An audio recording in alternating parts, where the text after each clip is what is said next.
22వ తేదీ మార్చి నెల 2025వ సంవత్సరం. ఈరోజు దేవుని వాగ్దానము హోషేయ 2వ అధ్యాయము 19వ వచనము. నీవు నిత్యము నాకుండునట్లుగా నేను నీతిని బట్టి తీర్పు తీర్చుట వలనను దయా దాక్షిణ్యములు చూపుట వలనను నిన్ను ప్రదానము చేసుకొందును. సహోదరి సహోదరులారా, వివాహ సమయాలలో ప్రదానముని మనం చూస్తూ ఉంటాము. పెండ్లి కుమార్తె పెండ్లి కుమారునికి ప్రదానం చేయబడుతుంది. ప్రదానమైన తరువాత పెండ్లి కుమార్తె పెండ్లి కుమారుని యొక్క సొత్తు అవుతుంది.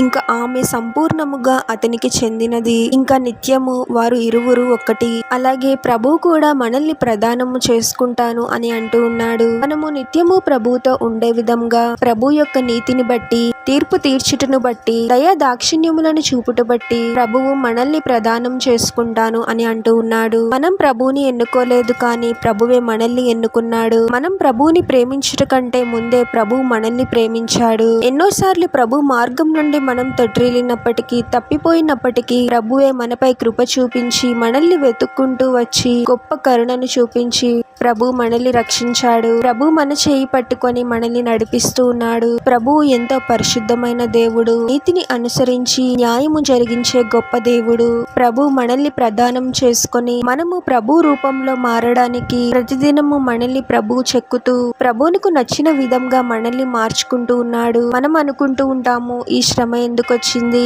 ఎన్నో సమస్యలు ఇబ్బందులతో నేను బాధపడుతూ ఉన్నాను అని. మనం గ్రహించాల్సిన విషయం ఏమిటంటే, శ్రమలు మనల్ని ప్రభువునకు దగ్గరగా చేస్తాయి. శ్రమల ద్వారా ప్రభువు మనలో మార్పు జరిగించి మనం ఆత్మీయంగా అభివృద్ధి చెందేలా ప్రభు మనలో కార్యాన్ని జరిగిస్తాడు. మనం ప్రభువుతో నిత్యము ఉండే విధంగా ప్రభువు మనల్ని ప్రదానం చేసుకున్నాడు. ప్రార్థన. పరిశుద్ధుడవగు ప్రభువా, మీ పరిశుద్ధమైన పాదాలకు వేలాది వందనాలు, స్తుతులు, స్తోత్రాలు చెల్లించుకున్నాము తండ్రి. మరొక నూతన దినంలోనికి మమ్మల్ని క్షేమంగా ప్రవేశింపచేసిన దేవా, మీకే స్తోత్రం ప్రభువా. ఎన్నోసార్లు మీకు విరుద్ధమైన కార్యాలను చేసి మిమ్మల్ని బాధ పెట్టినప్పటికీ మీరే మమ్మల్ని క్షమిస్తూ ఉన్నారు తండ్రి. తప్పిపోయిన స్థితిలో మీరే మమ్మల్ని రక్షించారు ప్రభువా.